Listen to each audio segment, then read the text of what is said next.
New at 5, Chicago's deadly gun violence remains a point of debate among city council members. Some, like the mayor, have different ideas about the best ways to reduce crime. WGN political reporter Tamon Bradley is live at City Hall with more on that. Tamon. Mike and Ray, good evening. As Mayor Johnson plays the long game, trying to get at the root causes of crime, some are growing impatient, wanting answers about police staffing levels. For Chicago City Council, public safety remains an urgent concern. Chicago is a war zone right now. There's a war zone going out in the streets of Chicago. And for some alder people, the answer is more police. Even Mayor Johnson's interim police superintendent, Fred Waller, admits he wouldn't mind more help.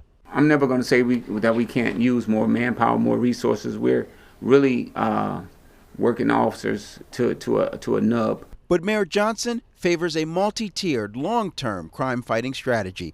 He's working to promote 200 more detectives, but he's not promised to fill vacancies. Everybody knows that a police strategy alone is insufficient. It's a failure. After multiple weekends of highly publicized violence, Johnson's approach is at odds with what some members of council want. Are you hearing from police in your ward that in fact they need more staffing?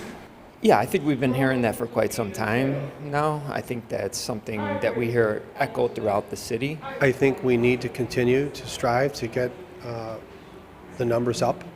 You know, what we're seeing right now for the next several weeks is continued days off canceled, which is putting more stress on our officers through the summer months. On the other side of the argument, the council's progressives and socialists. I think the problem that we have is that we are sending every single issue that we have to police. So you're always going to need more police when police is the only answer that you have for everything that happens. Homelessness, send police. Mental health issues, send police.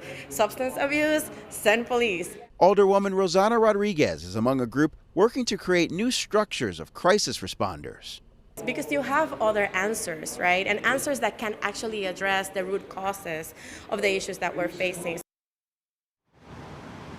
And Mayor Johnson's supporters say his first budget will address the systemic causes of violence throughout the city, and that work will continue over time. We're live tonight from City Hall. Tamon Bradley, WGN News. Thank you.